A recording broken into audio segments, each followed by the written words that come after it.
Assalamualaikum warahmatullahi taala wabarakatuh. Nama saya Nur Haslin binti Saleh Alliance Abdul Rahman, bernombor metrik D201108282313. Saya akan teruskan dengan pengenalan. Semantik merujuk kepada kajian makna istilah.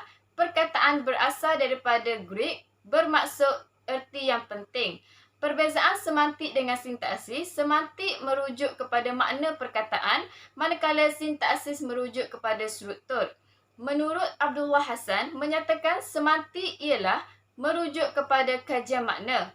Pengkaji telah memilih untuk mengkaji penggunaan dialek Kelantan menerusi filem Pok Ya Concode arahan Sabri Yunus.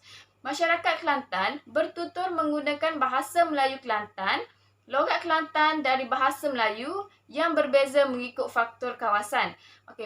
Filem Pok Ya Concode ini adalah sebuah telefilm drama Melayu pada tahun 2018 yang ditulis dan diarah oleh Sabri Yunus dan ditayangkan pada 20 Januari 2018 di Astro Citra dan Mustika HD. Filem ini memaparkan kisah Pok Ya yang merupakan seorang Samseng Kedebeh dari Kelantan. Dia mendapat tugas daripada Datuk Sabri yang merupakan lakonan Mustafa Kamal untuk mencari dan menyelamatkan anaknya Aina yang diculik dengan upah RM40,000. Datuk Saha adalah kawan kepada Pok Ya, merupakan seorang peguam terkenal dengan menggunakan statusnya untuk melakukan kerja haram. Walaupun cerita ini ringkas, tetapi plotnya berkembang dengan kemas dan menarik.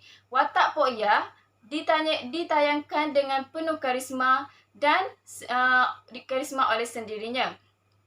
Hampir keseluruhan watak dalam filem ini menggunakan dialek Kelantan. Assalamualaikum warahmatullahi wabarakatuh. Nama saya Nurul Anis Amral dan saya memegang nombor metrik bernombor D2018182308. Baiklah, saya akan memaparkan latar belakang kajian. Umum mengetahui bahawa Malaysia ini dikenali sebagai negeri yang amat kaya dengan adat dan juga budaya, kerana kita memiliki beberapa negeri yang melengkapkan kita dan ia menjadi simbolik kepada perpaduan. Di dalam sebuah negara kita ini, kita memiliki banyak dialek-dialek yang digunakan berdasarkan beberapa negeri yang terdapat di Malaysia. Jadi dialek Kelantan ialah salah satu variasi yang wujud dalam pelbagai dialek yang terdapat di negeri ini. Dialek ini bukan sahaja digunakan ataupun dituturkan di Kelantan semata-mata, tetapi turut mendapat tempat di beberapa negeri kerana perpindahan penduduk Kelantan ke kawasan-kawasan atau daerah-daerah yang tertentu, dan ia juga difahami dan juga menjadi simbolik kepada masyarakat Kelantan. Objektif kajian ini, yang pertama, mengenal pasti aspek fonologi, morfologi, sintaksis, dialek Kelantan dan kaitannya dengan semantik melalui filem Pok Ya Concode arahan Sabri Yunus. Yang kedua, menganalisis perbandingan aspek linguistik antara dialek Kelantan dengan bahasa Melayu baku. Assalamualaikum warahmatullahi wabarakatuh dan salam sejahtera. Nama saya Muhammad Al-Fiqwan bin Encik Sanusi yang akan meneruskan pembentangan ini dengan tajuk metodologi kajian. Metod kajian kami memilih iaitu kajian keperpustakaan, iaitu menganalisis data-data yang terdapat dalam filem Melayu, iaitu filem bertajuk Pok Ya Concode arahan daripada pelakon terkenal iaitu Sabri Yunus. Dalam menganalisis data ini membuat pendekatan penganalisian terhadap beberapa aspek fonologi, morfologi, sintaksis dalam dialek Kelantan dan kaitannya dengan semantik melalui filem Pok Ya Concode, serta membuat perbandingan aspek linguistik antara dialek Kelantan dengan bahasa Melayu baku. Untuk metod yang kedua itu sumber buku rujukan, di mana kami memilih buku-buku ilmiah untuk dijadikan rujukan untuk mengambil data-data untuk menyokong tajuk kajian kami serta menepati objektif yang telah kami tetapkan. Sebagai contoh, kami memilih buku Tata Bahasa Asas, Menyelidikkan Semantik, buku Semantik dan Pragmatik Bahasa Melayu dan sebagainya untuk dijadikan sebagai bahan kajian. Metod yang ketiga iaitu rujukan internet, di mana kami memilih pelbagai artikel-artikel yang berkaitan dengan tajuk kajian kami. Sebagai contoh, kami merujuk kepada blog-blog, artikel, jurnal dan sebagainya yang bersesuaian dengan tajuk kajian kami. Okey, seterusnya saya akan meneruskan. Okey, Assalamualaikum kepada Encik Abdullah dan rakan-rakan sekalian. Nama saya Muhammad Ashraf bin Muhammad Syukri dari ISMP Kesusastraan Melayu. Okey, saya akan menyambung pembentangan daripada kawan saya iaitu Sorutan Literatur. Okey, menurut Nur Afiqah Wan Mansur dan Nur Hasimah Jalaluddin 2016 dalam jurnalnya yang bertajuk Makna Implisit Bahasa Kiasan Melayu, mempertalikan komunikasi kognitif dan semantik dari Universiti Kebangsaan Malaysia, telah menguraikan makna implisit dan makna implisit kompleks bahasa kiasan, khususnya peribahasa dan kaitannya dengan akal budi Melayu. Okey, kajian ini membentuk kualitatif ini mengaplikasikan teori semantik dengan kaedah inkuisitif yang menggabungkan data teori kognitif dan falsafah sehingga membawa kepada tafsiran akal budi Melayu. Okey, menurut Wan Mansur 2010 dalam kajiannya yang bertajuk Semantik, Perluasan, Penyempitan dan Perubahan Makna juga mendapati kajian yang dijalankan turut mempunyai aspek ketepatan makna kata yang diserap berbanding makna asal dilihat melalui perluasan, penyempitan atau perubahan makna yang berlaku berdasarkan ilmu semantik yang dipelajari dalam bahasa Melayu. Baiklah, aspek fonologi dialek Kelantan dan kaitannya dengan semantik. Baiklah, seperti yang kita ketahui bahawa fonologi ialah sebuah bidang yang mengkaji salah satu daripada aspek terpenting dalam bahasa, iaitu mengkaji bunyi-bunyi bahasa.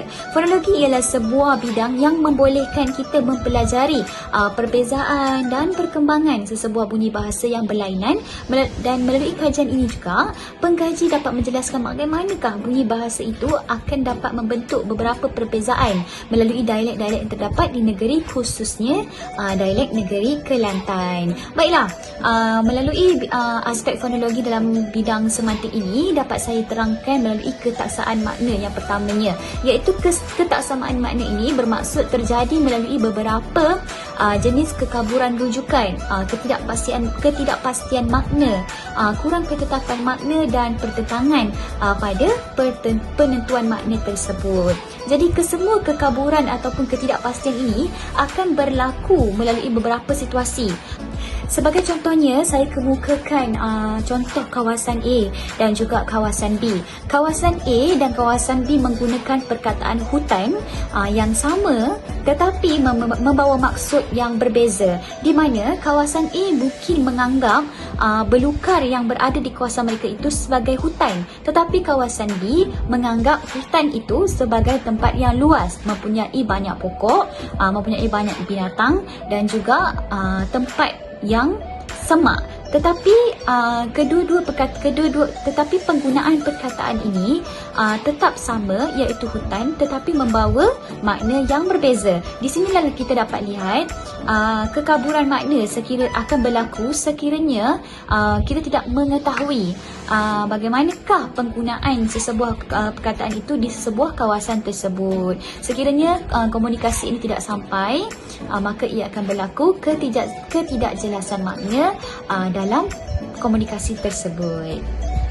Baiklah, melalui penggunaan dialek Kelantan dalam filem Pok Ya Jodoh ini dapat saya kemukakan contoh analisis yang pertama, iaitu dalam bidang ketaksaan makna, iaitu bagaimanakah kita dapat lihat penggunaan perkataan dalam dialek Kelantan itu yang perkataannya sama dengan bahasa Melayu tetapi membawa maksud yang berbeza. Okey, jom kita tengok apakah contohnya. Yang pertama ialah dalam dialek Kelantan mereka akan bertutur gi selalulah, tetapi dalam bahasa Melayu baku membawa maksud kita pergi sekarang. Dalam dialek Kelantan juga mereka menggunakan perkataan rajin yang membawa maksud tidak pernah. Kawan duk rajin pergi Kuala Lumpur. Maksudnya, saya tidak pernah pergi ke Kuala Lumpur. Jadi, perkataan selalu dan rajin ini mempunyai makna yang tetap di dalam bahasa Melayu baku. Tetapi dalam dialek Kelantan, ia membawa makna yang berbeza. Dalam bahasa Melayu baku, selalu bermaksud sentiasa, selamanya, sepanjang masa, kerap, acap kali, dan juga rajin bermaksud suka bekerja, giat, bersungguh-sungguh dan juga tekun. Maka di sini dapat kita lihat bagaimanakah sesebuah perkataan itu digunakan tetapi membawa makna yang berbeza, dan ia akan menghadapi beberapa kekaburan ataupun ketidakjelasan maklumat sekiranya kita tidak memahami apa yang mereka maksudkan.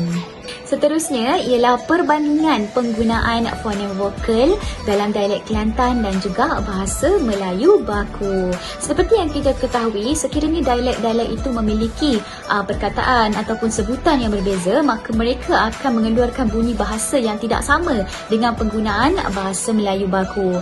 Di dalam dialek Kelantan, melalui analisis filem Cok Ya Cocodeng ini, saya dapat lihat beberapa perbezaan, terutamanya dalam penggunaan fonem huruf vokal, huruf O dan juga I taling.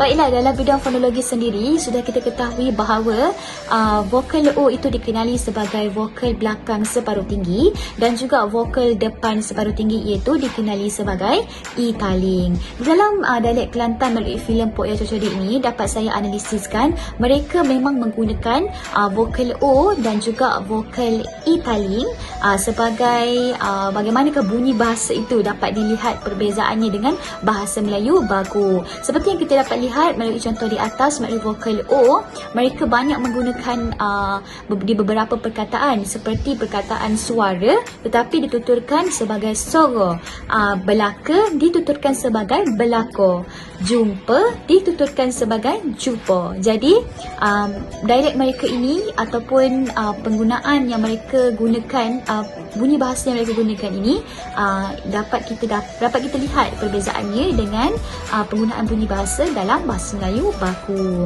Seterusnya dalam vokal I taling.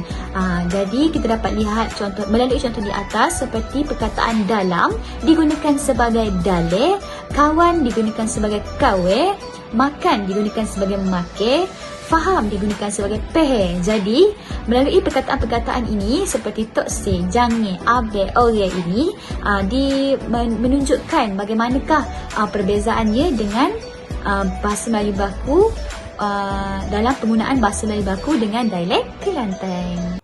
Okey, seterusnya aspek morfologi dialek Kelantan dan kaitannya dengan semantik.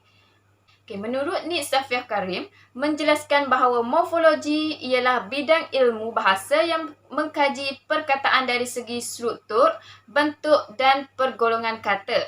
Okay, bentuk kata ialah rupa unit tata bahasa sama ada berbentuk tunggal atau terbitan yang mengalami proses pemajmukan, pengimbuhan dan juga penggandaan. Okay, pergolongan kata ialah proses menjeniskan perkataan berdasarkan keserupaan bentuk dan fungsi dengan anggota lain dalam golongan yang sama. Pertama ialah perbendaharaan kata. Berdasarkan filem Pok Ya Cocodeng, contoh perkataan dialek Kelantan yang terdapat dalam filem tersebut menerangkan makna sesuatu kata diucapkan membawa kepada makna dari segi pemikiran dan tanggapan. Contoh dialek Kelantan iaitu meme, pecoh, sileke, kira, belake, kelik, dumuh. Okey, berdasarkan contoh perkataan di atas, jelas menunjukkan perbezaan huruf perkataan yang digunakan dalam struktur ejaan antara dialek Kelantan dengan bahasa Melayu baku. Okey, sepertinya huruf R dalam perkataan rumah dalam bahasa Melayu baku, tetapi dialek Kelantan ditukar kepada huruf D menjadi dumuh. Walau bagaimanapun, perkataan tersebut merupakan ayat lengkap yang boleh difahami, maksudnya kerana mempunyai keseragaman sebutan kerana ejaan walaupun ejaan berbeza. Okey, seterusnya ialah pergolongan kata. Pergolongan kata dalam filem ini juga dari segi makna, dialek Kelantan turut menyingkatkan kata ganti nama diri pertama, kata ganti nama diri kedua dan kata ganti nama diri ketiga. Okey, kata ganti nama diri yang pertama ini merujuk kepada orang yang bercakap dan bertutur. contoh dialek Kelantan, Ambo, dalam bahasa Melayu baku saya. Okey, dialek Kelantan juga kawe, kita, saya. Okey, dalam bahasa Melayu baku semuanya merujuk kepada saya dan kita itu kita. Okey, selain itu menggunakan kata ganti nama diri orang kedua, iaitu sebagai kata panggilan atau percakapan. Iaitu dibandingkan dalam bahasa dialek Kelantan, orang dalam bahasa Melayu orang, dan dialek Kelantan juga demo, iaitu bermaksud awak. Okey, dan kata ganti nama diri ketiga pula merujuk kepada orang yang tidak turut serta dalam sesuatu perbualan. Contohnya dialek Kelantan, dia, set dia, puak-puak dia. Okey, dalam bahasa Melayu baku merujuk pada dia, mereka dan juga kawan-kawan mereka. Dalam dialek Kelantan juga dia menggunakan kata nama hidup yang merujuk kepada manusia digunakan dalam filem tersebut. Contohnya ayah, boh, tino, abe. Okey, dalam bahasa Melayu baku, ayah itu merujuk pada ayah, bini itu merujuk kepada isteri, tino itu merujuk kepada perempuan, abe itu merujuk pada abang. Okey, seterusnya saya akan membincangkan hasil kajian iaitu aspek sintaksis dialek Kelantan dan kaitannya dengan semantik. Okey, dalam kajian ini membincangkan aspek sintaksis dan kaitannya dengan semantik dalam karya iaitu filem Pok Ya Chon Chodem, arahan Sabri Yunus. Bidang kajian ini tertumpu kepada ayat terbitan iaitu binaan ayat tunggal dan ayat majmuk. Okey, kajian ini juga membincangkan proses-proses transformasi yang terlibat dalam ayat tunggal dan ayat majmuk seperti gabungan perancangan dan campuran. Okey, ayat tunggal. Ayat tunggal ini ialah ayat yang mengandungi satu klausa sahaja, iaitu yang mempunyai satu konstituen subjek dan satu konstituen predikat. Binaan ayat tunggal menyemai binaan ayat dasar, iaitu terkandung di dalamnya satu konstituen subjek dan satu konstituen predikat. Okey, ayat tunggal ini dapat dipetik daripada filem Pok Ya Chon Chodem, iaitu dari dialek Kelantan, iaitu hais sohok tu tak apa duduk situ biar dia tunggu. Okey, dalam bahasa Melayu bangku iaitu dia menjelaskan bahawa Datuk Sahak sudah sampai, biar dia tunggu. Okey, contoh daripada ayat di atas menunjukkan penggunaan ayat tunggal dalam filem Pok Ya Chon Chodem, di mana penggunaan konstituen subjek iaitu Datuk Sahak yang menunjukkan kepada kata nama dan satu konstituen predikat iaitu sudah sampai. Walau bagaimanapun, tidak semua ayat tunggal terdiri daripada subjek dan diikuti dengan predikat. Ada susunan yang berbeza iaitu predikat, seluruh atau bahagian, mendahului subjek seperti dalam songsang, aktif dan juga pasif. Pembentangan dengan tajuk aspek sintaksis dialek Kelantan dan kaitannya dengan semantik. Okey, sebelum tu, sintaksis ialah bidang ilmu linguistik yang mengkaji pembinaan ayat. Menurut Nik Safiah Karim 2008, sintaksis dapat ditarifkan sebagai bidang ilmu bahasa yang mengkaji bentuk, struktur dan binaan atau konstruksi ayat. Sintaksis dikenali sebagai kajian tentang hukum atau rumus tata bahasa yang mendasari kaedah pergabungan dan penyusunan perkataan atau kelompok perkataan untuk membentuk ayat dalam sesuatu bahasa. Dapatan kajian ini tertumpu kepada bidang kajian iaitu binaan ayat tunggal dan ayat majmuk, yang mana saya memilih aspek ayat majmuk. Menurut Nik Safiah Karim, ayat majmuk dapat dibagikan kepada 3 jenis, iaitu ayat majmuk gabungan, majmuk pancangan dan ayat majmuk campuran. Okay, untuk ayat majmuk gabungan ialah ayat yang mengandungi satu atau lebih klausa maupun ayat tunggal. Ayat majmuk gabungan juga digabungkan dengan menggunakan kata hubung seperti dan, serta, tetapi dan sebagainya. Merujuk kepada petikan tersebut merupakan contoh ayat majmuk gabungan yang terdapat dalam filem Pok Ya Chon Chodem, yang mana terdapat 3 jenis klausa yang digabungkan menjadi ayat dalam dialek yang dilontarkan oleh watak utama, iaitu Sabri Yunus sebagai Pok Ya. Contohnya, yang pertama, aku ni kalau tak ada kerjaan tak sapa sini. Klausa yang kedua, tak ada berasa nak mari di Kuala Lumpur. Dan klausa yang ketiga, tak ada dalam kepala aku Kuala Lumpur. Dalam konteks semantik, hanya satu penggunaan kata iaitu tak ada dan tok dalam dialek Kelantan yang diulang 3 kali membawa maksud tidak dalam bahasa Melayu baku. Penggunaan perkataan ini telah menggambarkan sikap penutur seorang yang tegas dalam berbicara. Bagi maksud ayat tersebut dalam bahasa Melayu baku, apabila digabungkan menjadi ayat majmuk, ia berbunyi, kalau bukan kerana kerja aku tidak ada niat aku datang ke Kuala Lumpur. Sebenarnya tidak terlintas dalam kepala aku, tetapi kerana urusan aku terpaksa datang.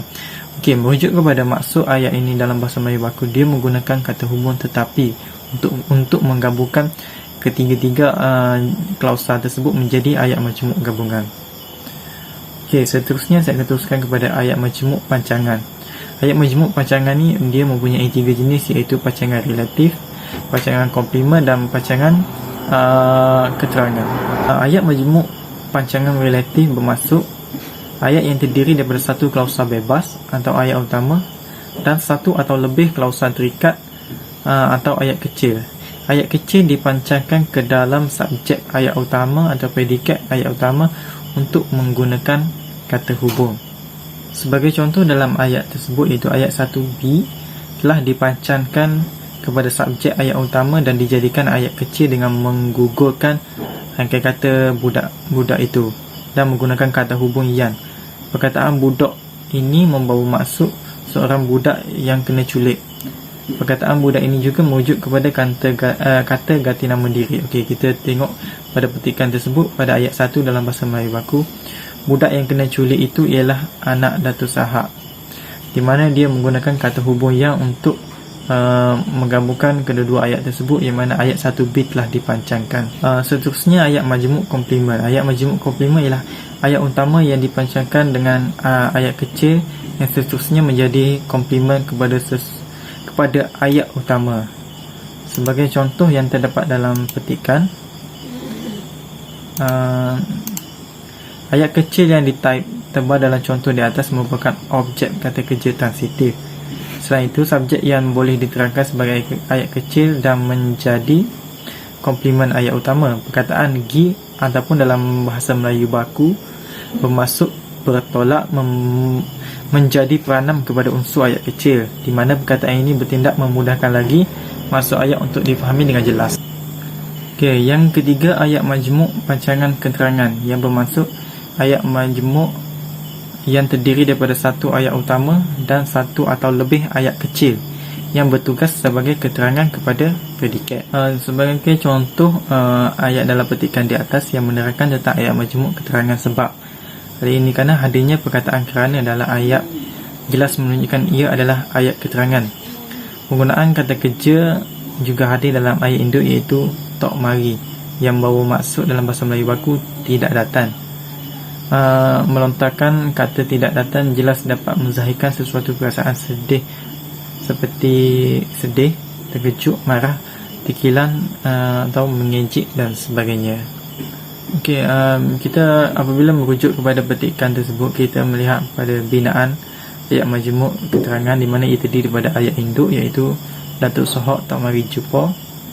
Ayat kecil hari ini mesyuarat, kata hubungnya kerana, dan dia menjadi Datuk tak mari jumpa kerana hari ini mesyuarat. Okey, dalam bahasa Melayu baku pula bermaksud Datuk Sahak tidak datang berjumpa kerana hari ini mesyuarat. Dia menggunakan kata hubung kerana untuk menggabungkan ayat induk dan ayat kecil ini serta kata hubung tersebut menjadi ayat majmuk pancangan keterangan. Saya akan teruskan kepada ayat majmuk campuran, di mana ayat ini mengandungi lebih daripada satu tema ayat yang terdiri daripada campuran antara ayat tunggal dan ayat majmuk. Kita merujuk kepada petikan tersebut dalam dialek Kelantan. Datuk Sahak rusing tu sebab anak dia hilang tak kelik lagi, di mana bermaksud dalam bahasa Melayu baku Datuk Sahak sangat risau kerana anak dia yang hilang belum pulang lagi. Dalam ayat tersebut terdapat jenis ayat, iaitu ayat tunggal dan ayat majmuk pancangan. Datuk Sahak sangat risau merupakan ayat tunggal, manakala manakala yan hilam belum pula merupakan ayat majmuk pacangan dengan adanya yan. Penggunaan perkataan sangat risau bukan sembarangan yang digunakan, tetapi ia cuba menunjukkan rasa penutur yang begitu bimbang, resah dan risau semasa menentukan dialog tersebut. Sememangnya kehadiran sesuatu perkataan mampu menzahirkan perasaan penonton maupun masyarakat yang berbicara. Okey. Kesimpulannya, penyebaran dialek Kelantan dalam perkembangan bahasa Melayu baku semakin meluas disebabkan penghijrahan masyarakat Kelantan yang telah berhijrah ke seluruh Malaysia, khususnya bandar-bandar seperti Selangor, Kuala Lumpur, Johor dan Pulau Pinang. Okey, walau bagaimanapun, terdapat perbezaan penggunaan dialek Kelantan dari aspek morfologi, fonologi dan sintaksis dan kaitannya dengan semantik. Okey, namun begitu, ada sesetengah perkataan masih boleh difahami. Maknanya itu saja dari kumpulan kami. Sekian, terima kasih.